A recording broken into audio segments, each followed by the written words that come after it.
today? You learned something today? If you are so minded, we have some evaluation forms and pencils. We'd like to know what you thought of the day, because we can always make things a little bit better, and we make mistakes. Although, most of what I said on my hike today was true, so that's kind of irrelevant. What we've got this afternoon is really special. We've got two different presentations that have to do with history. The first is at Chautauqua, and at Chautauqua is a place in New York. It's also an institute, but in the 19th century it was a popular way of disseminating information through lectures, poetry, stories, songs, and things like that. And today's is going to be exactly like that with a class. What have you got? Cousins here? So I'm introducing the Chautauqua, and Tom Applebaum is going to come up and give you an introduction to what they're going to do. And then I'll come back. We're going to find out about Tim Tweetmeyer, who with his group this last January did the reprise of Snowshoe Thompson's route over the Sierra on top of a different route last year, and the year before, and the year before. And I was told this afternoon he doesn't breathe when you go uphill, so it'll be interesting to hear from him. But first, Tom Applebaum. Okay. Thank you, Bill. Let's have another round of applause. Whoa. Let's have another round of applause for Bill, who's done so much here. Well, welcome to the Chautauqua. This Chautauqua is here to honor the Donner family, the incredible Donner family. Talented, hardworking, did a couple of bad moves, but did the best they could. So the question is, why would somebody like George Donner, who indeed was successful, he's an excellent farmer and businessman, beautiful and intelligent wife, 5 talented daughters, and the question would be, George, why did you leave all the success to go to an area, a country, that you'd never seen before? And they did have a wandering gene in their family, but at 63, to up and move with the entire family to go out to California was a question that not a lot of people could answer. However, there is one person that can answer it for us, and I believe I see him in the back there. It is him, ladies and gentlemen. It's George Donner Jr. Come on up, George. Well, howdy, howdy, howdy. Well, as your guest speaker just said correctly, my name is George Donner Jr. And my father was George Donner Sr. And, you know, some of you folks are looking kind of familiar. Anybody here go to Sugar Creek School? Anybody graduate from the class of 48? That's 1848, Jerry. Yeah, I did. 49, I'm sorry. Well, it all started with my father, George Donner Sr. He grew up in Pennsylvania. He's a good farmer. Went off to fight the Revolutionary War, fight the Redcoats. Came back with a 3-pound cannonball just to prove that he was there. I sort of wish we still had that cannonball. Might come in handy. Well, he married Mary Margaret, my mother, and they had 8 kids. Now, I hope somebody's writing this stuff down. There's going to be a quiz later. She had 8 kids. I was the oldest. And when you're the oldest, you have certain responsibilities, serious responsibilities, like shooting squirrels, collecting hickory nuts. Right, Floyd? Absolutely. Just checking. And so life was good in Pennsylvania. But George Donner Sr., he heard about some good farmland over in Kentucky. So he gathered all 8 kids, all our belongings, and he and my mom, we headed to Kentucky. Well, he was right. We had good farmland, good cash crops that were bringing in good cash.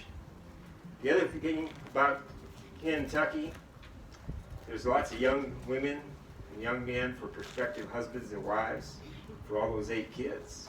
Yeah. Well, I was the first one to take advantage of that, and I married Susanna. Now, Susanna wasn't much for schooling, but boy, could she hoe corn.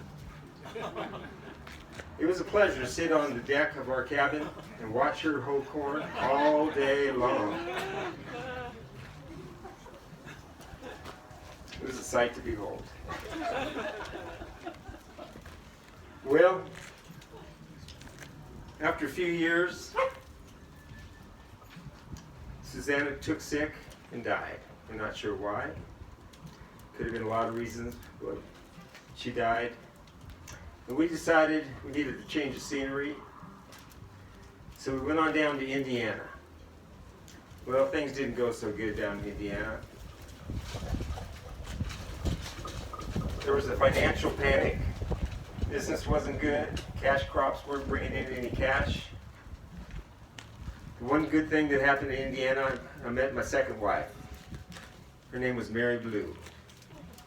And Mary Blue was a beautiful woman, brought me 2 more daughters. But my father, he passed away down there in Indiana. Well, me and my brother Jacob, we headed on over to Texas. We heard there was some good farming in Texas, some real money to be made in Texas. Well, not true.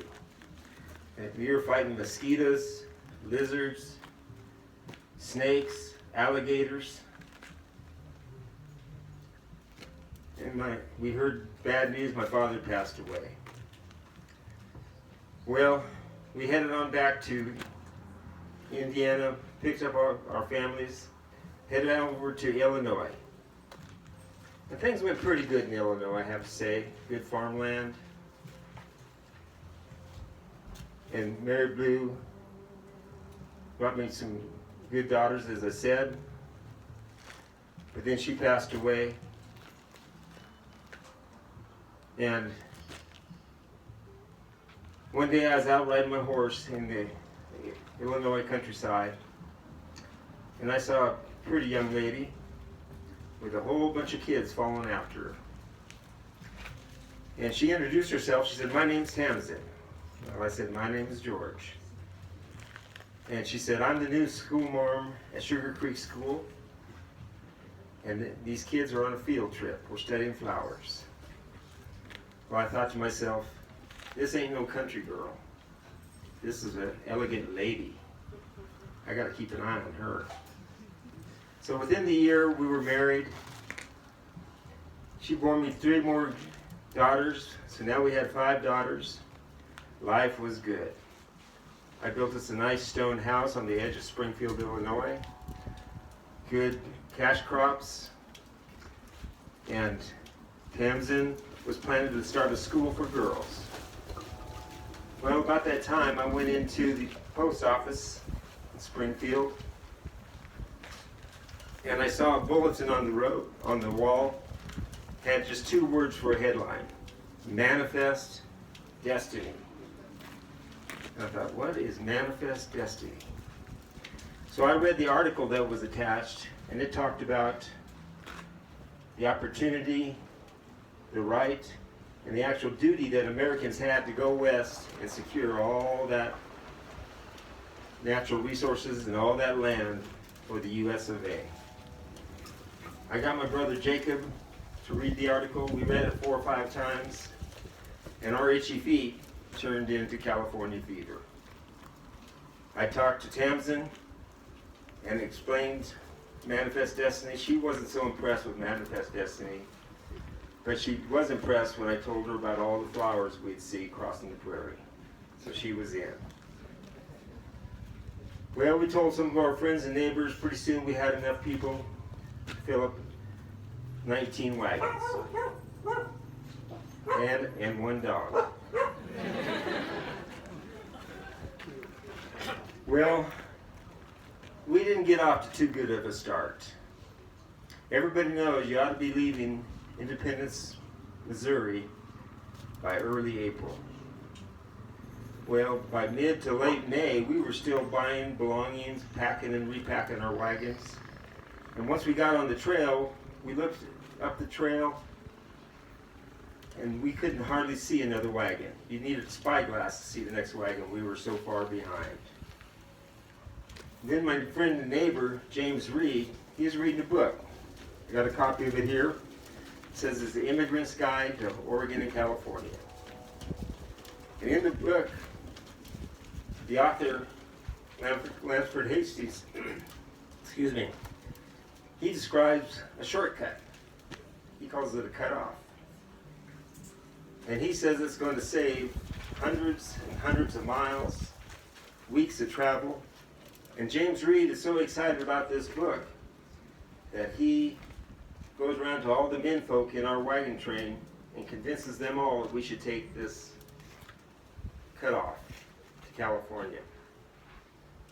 Well, he convinced everybody but the womenfolk. And he says, well, men, you got your hands full, convince your own wives. Well, we got to the cutoff, and all the men said, we're going on the cutoff. And so they dropped the book, and I won't bore you with all the details of what we went through, but all I'll tell you is first we had to hack and cut our way down in a canyon that was about 20 miles long. We had to use axes and saws, and there weren't many men in the Donner Party. Mostly it was women and children. We were making about 1 mile a day. Next we had to walk around the exterior of this Great Salt Lake. It was like walking through trail that was oatmeal mixed with glue.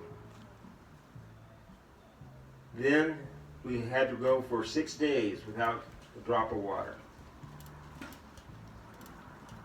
By the time we got to the regular California trail where we should have taken, there was not a wagon in sight anywhere, no matter where you looked. We were dead last. What you could see was snow starting to accumulate on the Sierra Mountains in California. Now, I'm not going to keep going on and on about how much time we lost on that cutoff trail. But there are 2 more incidences I will tell you about. One is we were getting about 40 miles from the Sierra crossing, and a wagon, one of my wagons, broke an axle. And that started it tumbling down the hillside, heading for a cliff. And my 2 daughters, Georgia and Eliza, were in that wagon. Everybody ran after that wagon, barely stopped it before it went over the cliff. And they pulled Georgia out right away, but Eliza they couldn't find. And that wagon was full of quilts and tarps and blankets and foodstuffs. And they called her name and pulling things out. Just about what time they were going to give up, my brother Jacob heard a little squeak, and he reached in the wagon and pulled out Eliza, three-year-old Eliza. And she was smiling.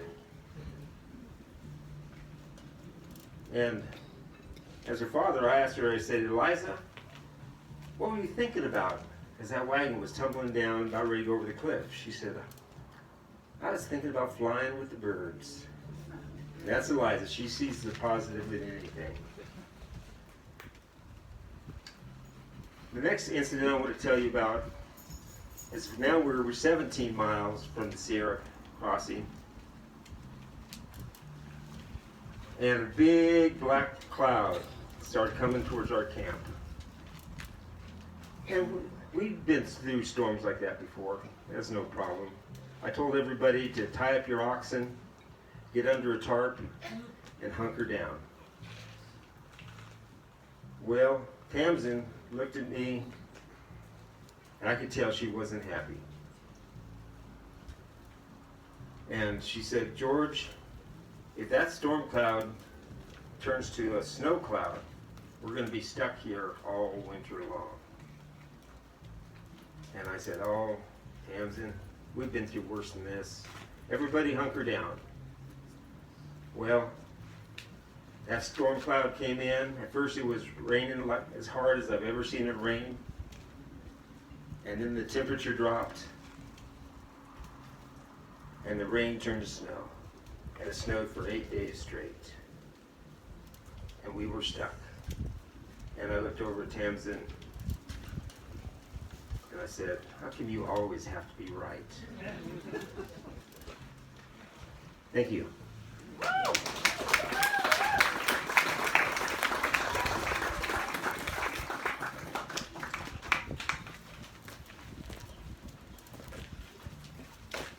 Well, folks, I got this one. Oh, yeah.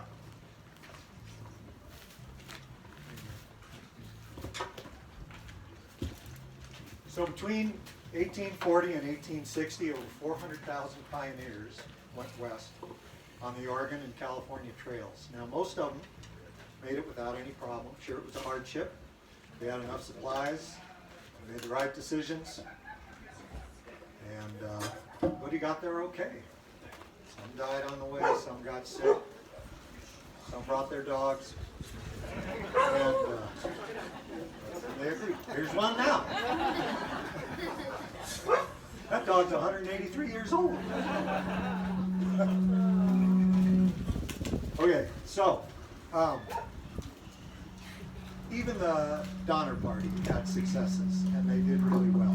Now, folks, we have 6 songs to listen to, and the first song that celebrates the optimism of the Donner Party is called Halfway There. Where's the other part of this? Oh, yes, there it is.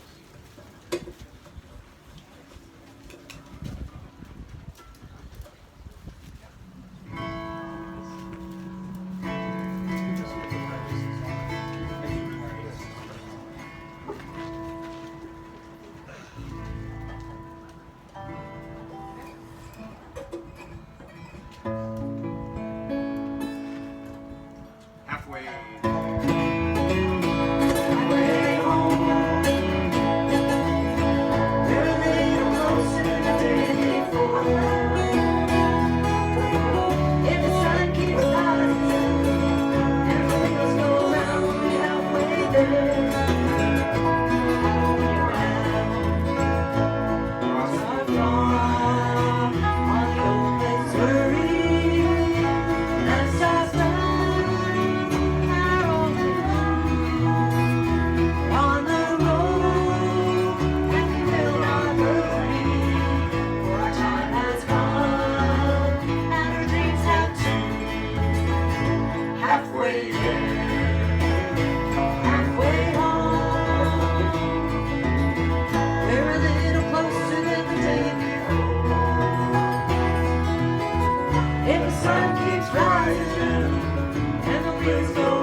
Happily there, California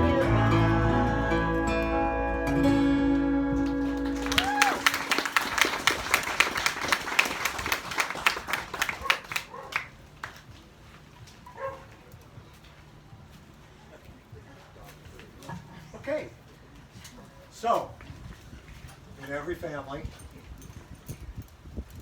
there's usually a special person that kind of sparks the family, kind of gets them going and gets them moving, has that certain sparkle. Well, in the Donner family, it was Eliza Donner, who was only 3 years old when they made this trek. So, do we want to hear from young Eliza? You bet we do. Let's hear it for the young Eliza Donner.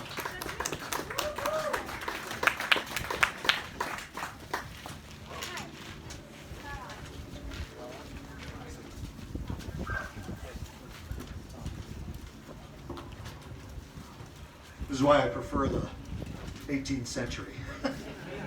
It's on. Hi, my name is Eliza Donner, and I'm 3 years old. Papa says we're going to California.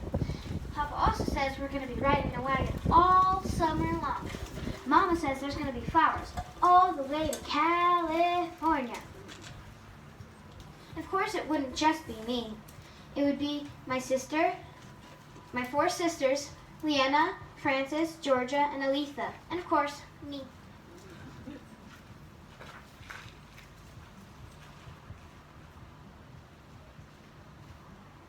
Patty Reed and her sisters and brothers also were coming along, too. And lots of kids from the breeding wagon as well. It didn't all go perfectly. One day, Papa said something terrible had happened, that the wagon that Georgia, Frances, and I were riding in had tipped over. I was so fascinated by the nature all around me that I tried to call back to my family that was calling to me, but I just didn't, and I should have tried harder. Then, finally, I felt the hand of my Uncle Jacob pull me back. Mama was hugging me tight, and Papa asked if I was okay. Papa said he cut his hand while he was trying to fix the wagon. Another time that wasn't really good was a time when we were getting really close to California, and we got to a place called Alder Creek Meadow. And it started to snow really, really hard. It snowed so hard that my daddy said, "Take cover," and we all were grabbing tarps and blankets, and Mama was tucking us 5 girls underneath a wagon cover. It snowed and snowed and snowed and snowed for 8 days straight. Mama did our schooling the best we could. We did the 3 R's, reading, writing, and arithmetic.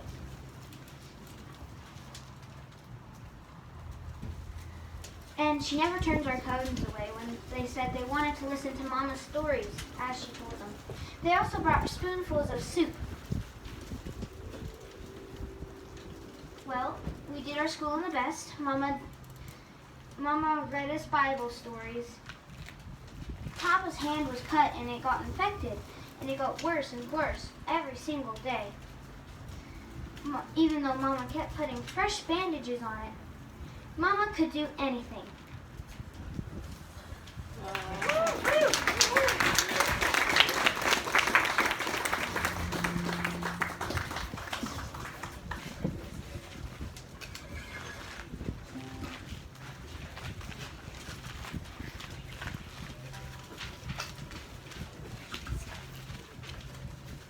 Well, let's give her another round of applause.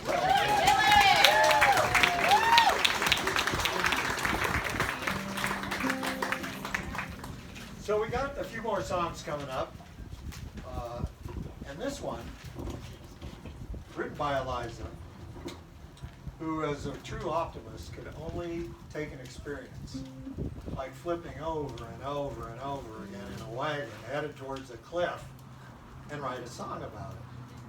And this particular song is called Flying Again.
Swish, I'm flying again.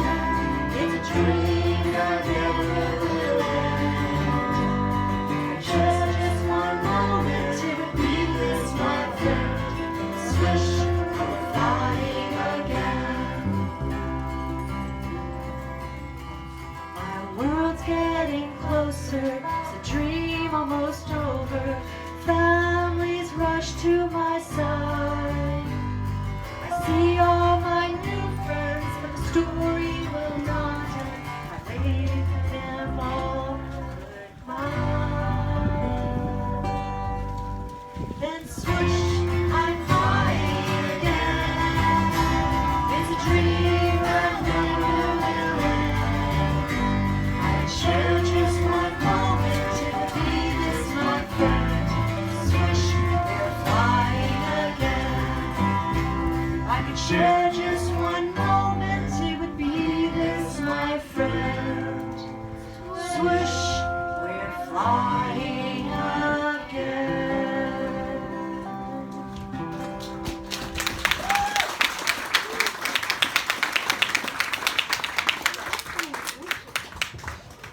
Well, folks, that morning when a beam of sunlight caught the eye of little Eliza, and there in the shelter, she felt even more optimistic than she had before.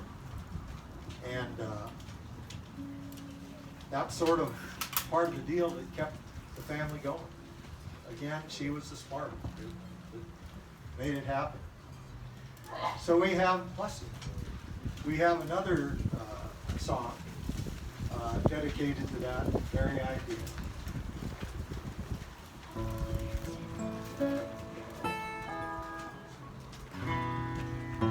Oh, little Sunbeam, little joy of mine, brought me smiles and laughter, first in a very long time. Others find it foolish, but I have found a friend, oh, little sunbeam, little joy of mine. Here at my door one frosty morning, Sparkle invited me to play.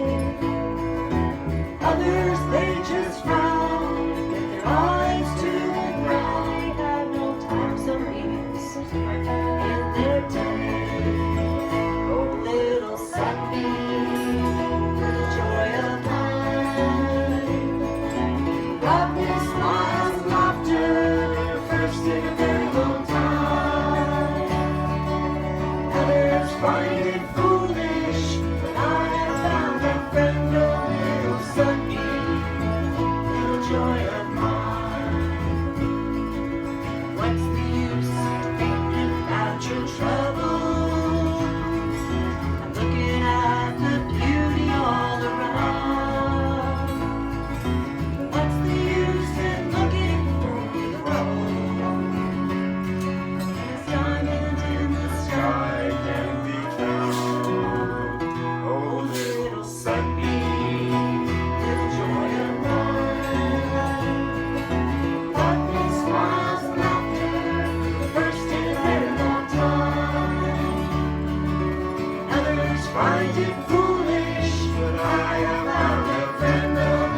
Well, if Eliza was the sparkle of the family, Tamsen Donner was the courage, strength, and love that also drove the Donner family in.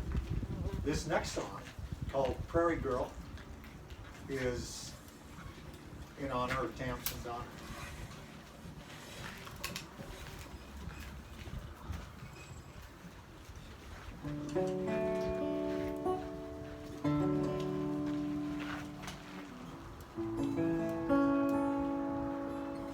Children laughed and tumbled in the prairie grass that day. Hands were filled with flowers, the hair a tangled thread. She painted all the colors in a dizzy dancing world. Smiled in the comfort that she's a prairie girl. Prairie girl, you're the sunshine, welcome ray of light. Prairie girl, you're the heartbeat, comfort in the night. Your laughter is the music you share with your world. In the quiet of the evening, still a prairie girl.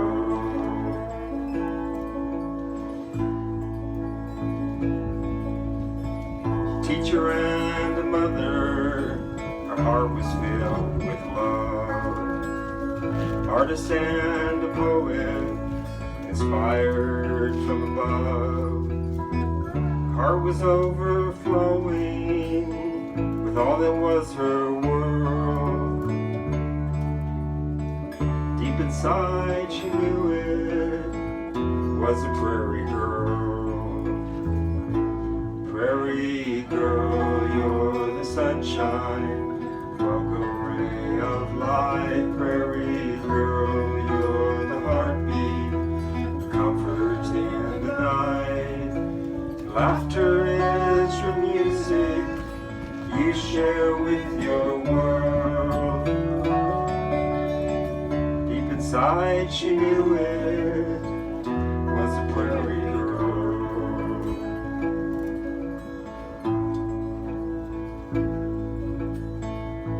Mountains were so close was victory. But the storm was deep and falling as far as they could see. With her children round the fire, she made that camp a home. Smiled with eyes twinkling, no one felt alone.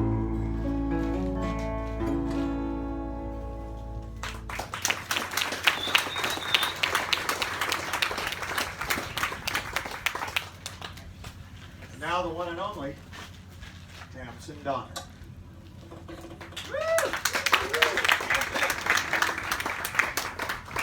Always cleaning up after men.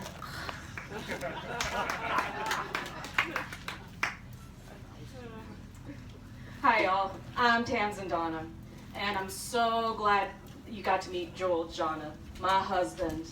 I adore him. I can remember the first time we met. I was with my students. We were in the fields looking for botanical specimens. And then we accidentally stumbled on Mr. Donna's property. And he always says, he goes, well, this woman came into my fields looking for specimens, and I was the specimen she found. George is a kind-hearted, dependable man. He had 2 daughters already, and before I knew, we got married. I was a mother to those stepdaughters, and then we had 3 more girls by the Lord's blessing. Frances, Georgia, and my sweet little Eliza. And when life didn't feel like it could get sweeter, we did get that California fever. And George and I decided we were gonna move our family out west. Now, don't get me wrong, I was a bit hesitant. You know, it's gonna be a long, arduous journey. But I figured if we stick with the main route, we'd be just fine. So we packed up everything, we sold the farm, and we headed out west on this adventure. Now, traveling with 3 young ones, 5, 4, and 3-year-olds, it is not easy keeping the children entertained. So I did what any good parent would do. I gave them chores. And then luckily, I had my wonderful stepdaughters, and they'd be able to take the girls off my hands a little while, so I could just go wandering into the prairie, and see all these new flowers. I could journal and sketch them, and it's just every day was a blessing, and every day I found something new. Then one day, I met a gentleman in our party.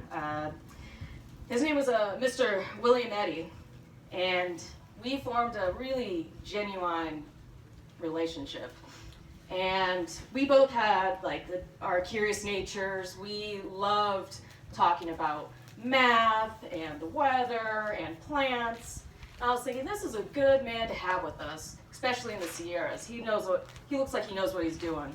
Why George and Mr. Reed didn't hire a mountain man is beyond me. I mean, that's men for you. So George is enjoying the trip as well. You know, he rises up early, he rallies everyone together for a new day of traveling. Everyone trusted him. He was always there to listen and give good advice. And my heart could just not get any bigger. I was just so proud of him. But the men started buzzing about this Lansford's Hastings and this cutoff and some book. And I put in a listening ear, and I did not like what I was hearing. And to confirm my suspicions, we met a Mr. Jim Kleiman. And Mr. Jim Kleiman knew this Lansford Hastings, and he knew about his book, or should I say, pamphlet. And Mr. Kleiman said, he told George and Mr. Reed, do not take this alternative route. Do not do it. It is desert after desert. It is hard trailing, and there's no water. It is a fool's mistake. And I was thinking, finally, a man with some sense. And so I went up to George that night to voice my opinion, but he already said the men voted, and they decided to take the alternative route. So we get to Fort Hall.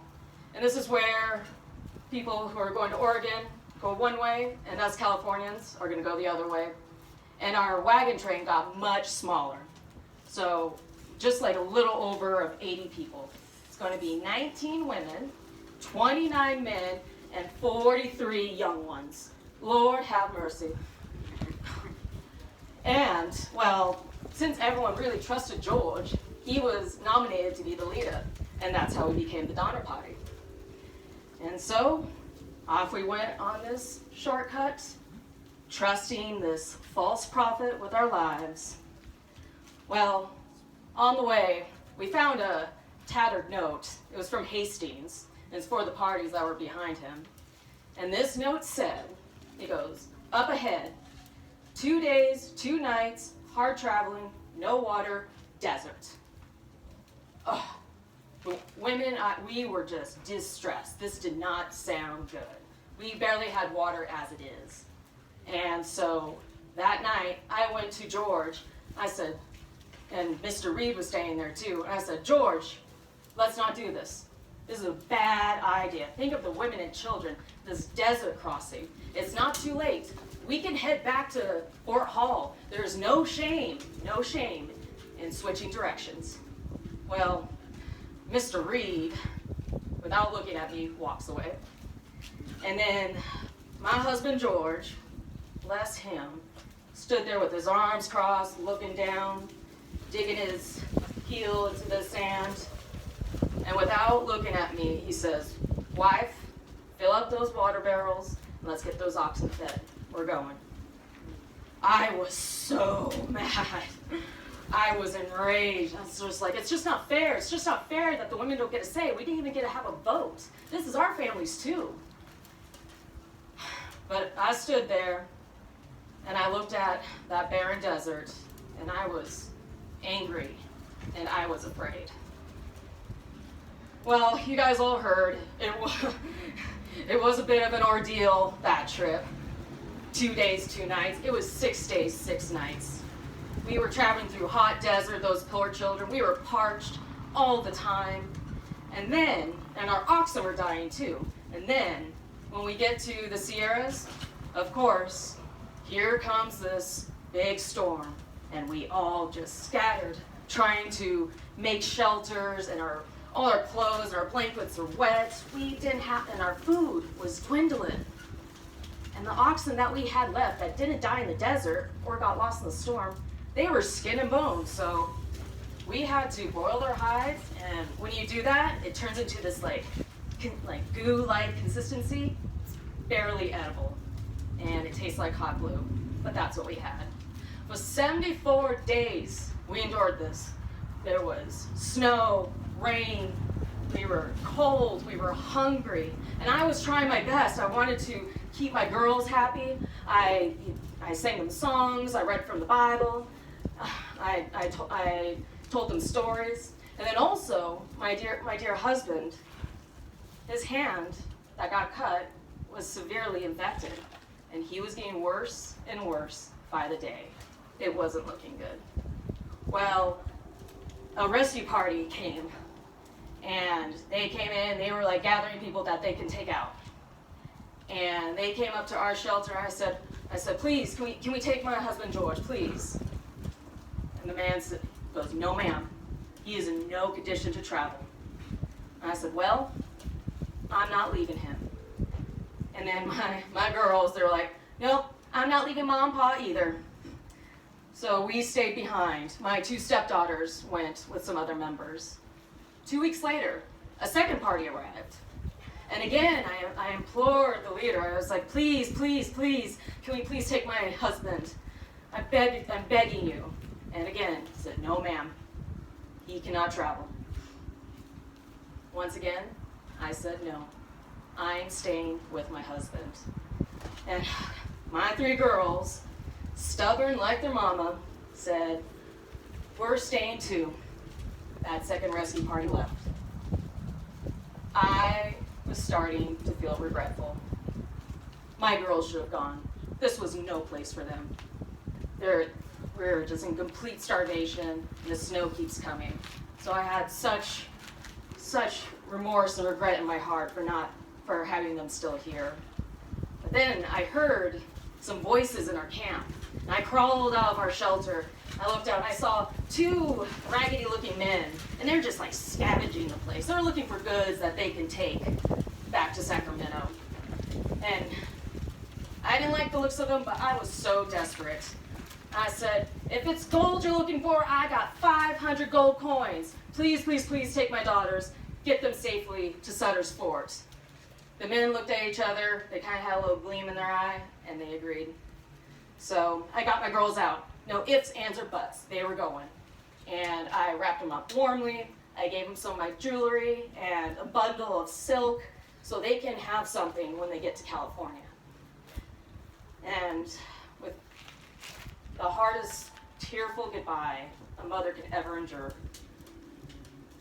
I told Francis and Georgia, I said, look after little Eliza, she's only 3. And Eliza, bless her heart, she turns to me, she goes, Mama, if they don't listen good, I'm going to take care of them. Don't you worry. And that was like the first time I smiled in months. So my girls left with Katie and Stone. After they left, again, I mean, you ladies know, when you have that intuition, when you have that sick feeling in your stomach, I was relieved that they were gone, but then I didn't trust those 2 men. I didn't like the looks in their eyes. And so I had to go see. I had to go to the lake camp just to make sure that they were on their way to Sutter's Fort. So I wrapped up George as warmly as I can in our shelter. I said, George, I'm leaving. I will be back by nightfall. And then I had to make a 6-mile trek through deep snow to the lake camp. And when I got there, the fears that I had in my heart were true. I went to the Murphy cabin, and I found my 2 girls huddled together, shivering and crying. Those 2 men abandoned them, took the money, took my jewelry, and the silk. I felt like I was going to break inside. I just didn't know how much heartache I could endure.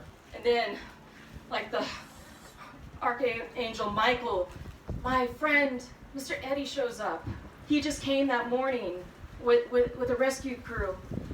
And I saw him, and I just collapsed in his arms, and I am sobbing. I'm a broken woman. And he straightens me up. He looks me in the eye. He said, Tamsen, I'm going to get your daughters back to Sacramento. Don't you worry. I lost my boy. I am not losing your girls, too. And I knew I could trust him. It's deep in my heart. But then he's imploring me to come with him. Like, let's come with us. And all I could think about was George, back at the camp, shivering and dying. And I just couldn't leave him. My heart was torn in two because I also didn't want to leave my girls. But I love George more than you know. So I made the difficult decision saying, I'm not going. I kissed my girls goodbye again. I took Mr. Eddie's hands and I looked him in the eyes, saying thank you. And with all the strength of a mother could, I turned around and I headed back towards the Donner camp. There was no looking back. And that was the last time I saw my daughters. Thank you.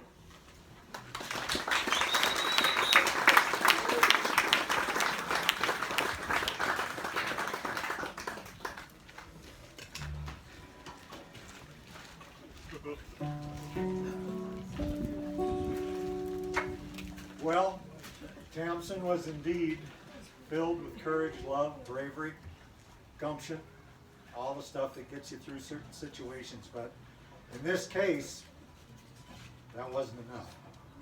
This song, called Don't Look Back, is a reminder that sometimes things just don't work out.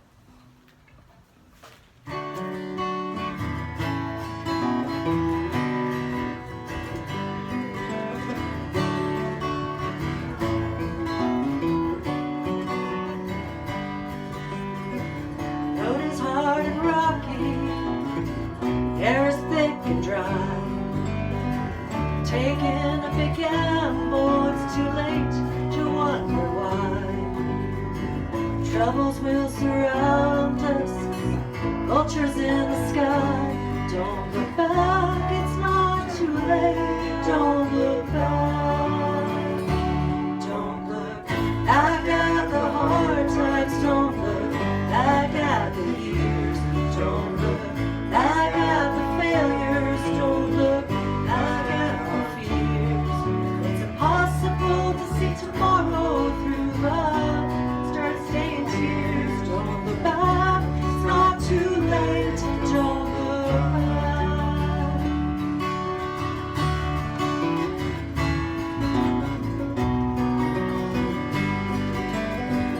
Visions of a new life, promises were told.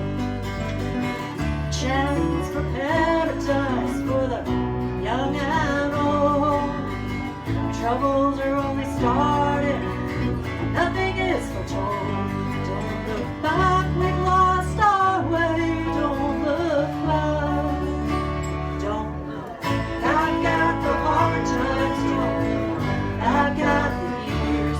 Don't look back at the failures. Don't look back at our tears. It's impossible to see tomorrow through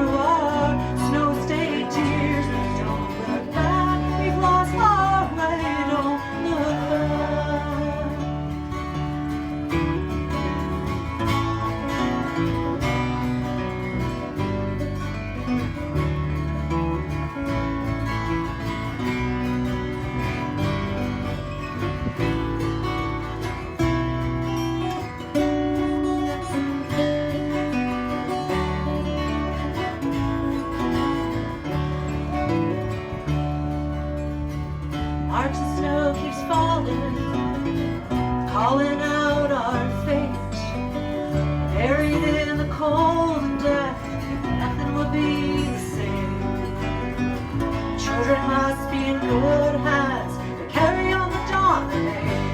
I must be stronger, everyone, and I can't look back. Don't look back at the hard times, don't look back at the years, don't look back at the failures, don't look back at all the tears.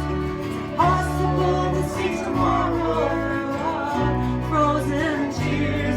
Don't look back, you're on your way. Don't look back.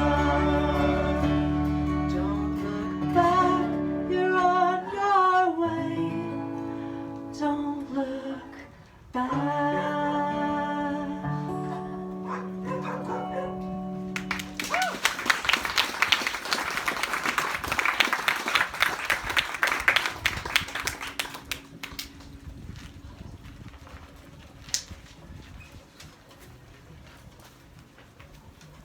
Folks, Eliza Donner lived a long and productive life. She did very, very well for herself. She even wrote a book about her experiences crossing from Missouri to California. So, without further ado, let's listen to Eliza talk about her life, her experiences, and how it all went.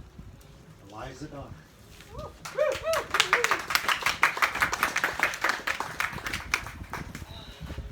75 years old now. Press the button on the bottom for 2 seconds. It's newfangled technology. I was born in 1843. This is 1918. I've done a lot of peaks, a lot of valleys. Mother and father have been gone 75 years. Georgia, you've been gone 7. I miss you so much. My dear sister, I dedicated my book to her. She died right before it was published. The Donner Party, the expedition of the Donner Party and its tragic fate. Since Mr. Eddy deposited us at Sutter's Fort that March, it was rough for us orphans.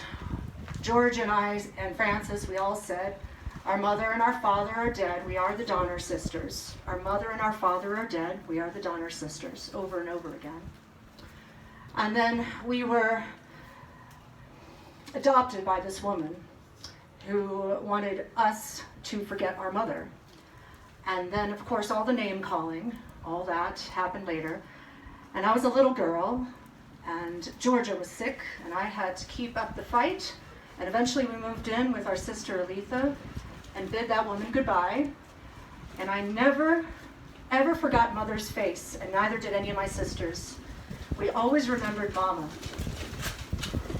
My dear husband Sherman, I buried him in 1861, start of the Greek War. And he's been dead now 4 years. He's been dead 4 years. That's why I'm here in this morning dress. And our long, happy marriage of 57 years. He married 2 Donner kids, my cousin Mary and then me. He understood us. And he was always there when I had a tear and always there to embrace me. I think of Mr. Eddy often, Mr. William Eddy, and he loved my mother. And I knew this was true when I bid goodbye to him 60 years ago. I think of him that day, that last day I ever saw my mother's face, when Katie and Stone, those ruffians, deposited us in the Murphy cabin. Although years later, I later learned there was a horrible storm over at the summit and at Starved Camp, and perhaps all of us would have died had it not been for the ruffians, Katie and Stone, for leaving us in a shelter. And we could have been part of all those deaths at the second rescue. So perhaps there's always a silver lining, just like there's always a sunbeam. There's always something good in something bad. And I've believed that my whole life. Those horrible men, they stole all our mother's jewelry, and they abandoned the bundle, and we found it later on the trail when Eddy and his 3 companions rushed to save us. But again, good came with the bad. So he and Mr. Thornton opened up that bundle. They saw that it was ours, saw the silver spoons, saw the 3 silk dresses. There was a brown one for me, a gold one for Frances, and a red one for Georgia. And you know what those men did? They stopped in their tracks and they started sewing those silk dresses into cloaks for us girls and threw our old lice-ridden cloaks into the fire. So we were warm. And Mr. Thornton started making new shoes for Frances because hers were too big and she was having major problems coming walking. And then Mr. Eddie defended me against Mr. Hiram Miller. And he spanked me and promised me sugar, but I never got that sugar. But Mr. Eddie always said, "You can't hit a child, you can't hit a child." And he hit him. Mr. Eddie, kindest man. Georgia was carried by Mr. Eddie. You remember that, Georgia, right? Good man. Yeah. That day was just a horrible day, but it was mixed with the good and the bad. We saw Mother, and then we went with Mr. Eddie. And we bade goodbye to Dad at the camp. We bade goodbye to Mom. Then we see her again, and like a ghost, she's gone. And I keep wondering, should I have done something better? Should I have done something better? Why didn't I stop her running through the pines? And she never went back. She never came back. But then when I was 16 years old, I had an opportunity to visit Mr. Eddie when he was dying of heart angina from all of his stresses and everything that he did in his only 3 years of life. And I asked him, I said, "Mr. Eddie, could I have done something?" And he says, "You know that I loved your mother, but she loved your father more, and she had to go back. You have to understand that she had a choice, and she chose your father because she could not live with herself if she went in the rescue party, and it tore her apart. That was what that woman had to do." And I kind of thought maybe she could have been with Mr. Eddie and us, but his words comforted me, that I held tight for the rest of my life. And I was grateful that I could mention him as much as I did in my book and Mother, and that gave me quite a great deal of comfort. And right before he died, his dying breath, he says, "Eliza, you look just like your mother. Every time you look into the mirror, she's loving right back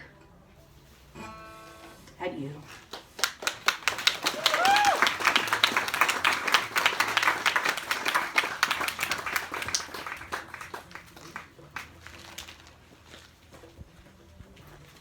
So the fateful day that their so-called rescuers took the 3 Donner kids, the girls, away from their mom, that was the last time they ever saw her face. But they did remember it. They spent decades celebrating her. And this song commemorates those memories. And it's called Face of Gold.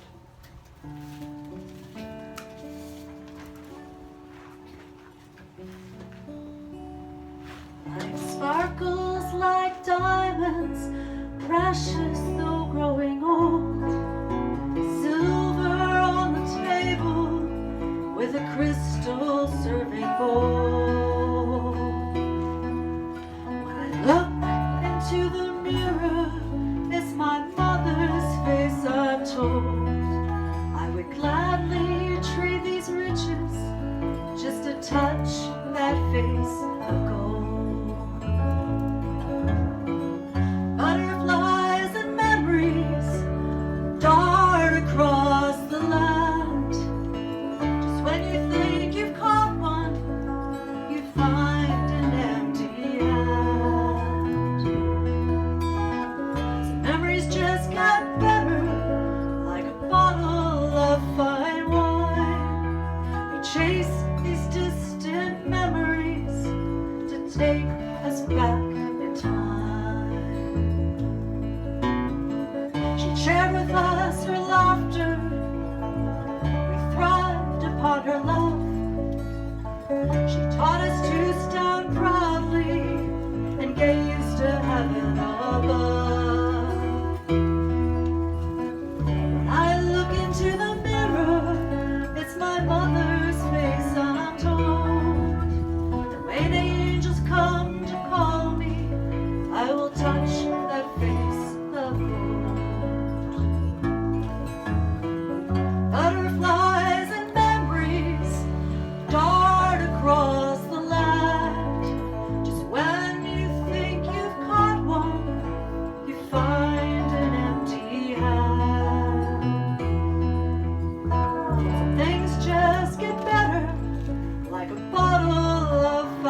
touch that face of gold. Butterflies and memories dart across the land. Just when you think you've caught one, you find an empty hand. Some memories just get better, like a bottle of fine wine. And we chase these distant memories to take us back in time.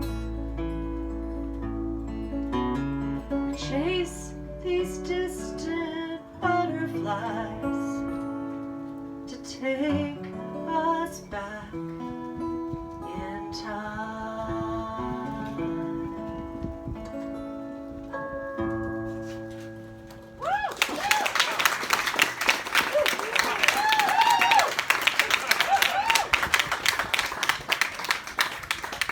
Well, folks, I'd like to introduce the cast, but first let's talk about the musicians. On backup vocals, it's Dilly and Bella Boutel right here.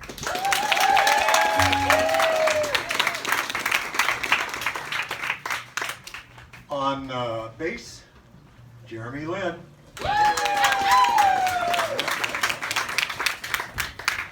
This is John Eckel on Dubrow right here.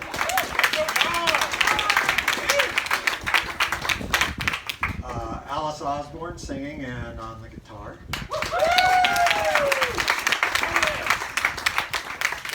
And Rick Mitchell on guitar and vocals as well.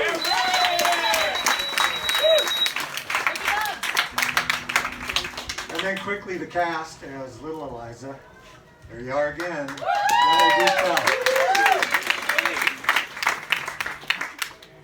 Tamsen Donner, Corey Mitchell.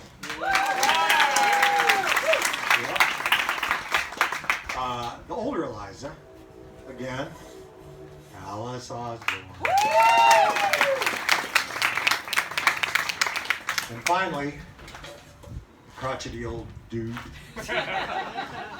George Donner was Rick Mitchell. By the way, Rick and Alice wrote not only all the songs, but the whole script. That's pretty amazing. So let's hear it.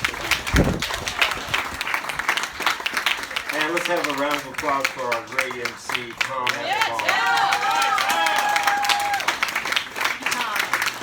And a quick commercial. A lot of us sitting here in the band have had a part in creating a little children's book. It's called Children of the Pioneers, and it's designed for parents, teachers, grandparents, anybody whose kids are interested in kids going west, and they're free. And Kathy has a box full of them right over. Wave your hand, Kathy and Vicki. So if you'd like one, or somebody at home would like one, if you have a teacher in your house, pick one up at the right price. So thank you very much. Thank you. Don't go anywhere yet. We've got another presenter. We've got Tim Tweetmeyer coming up to talk about the expedition of the Snowshoe Tamsen Party. Let's give it up for Tim!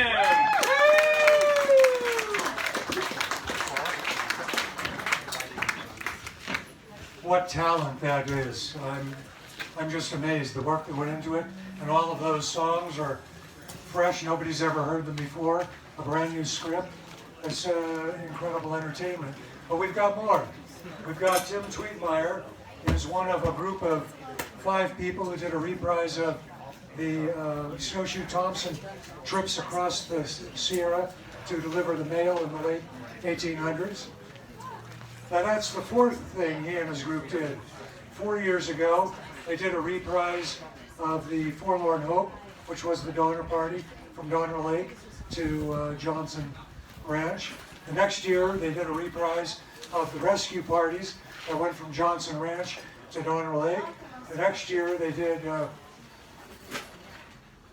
reprise of the Grosch brothers going across the Sierra, but they don't really count for us because they're not Donner Summit. And this year, in January, they went from Placerville to Genoa in Nevada to reprise Snowshoe Thompson's feats, which is just an amazing set of stories. And so we'll turn it over to Tim. Thanks, Will. Let's get one more round of applause for those musicians and storytellers. Good times. So I promise you, I got 3 things today. I'll walk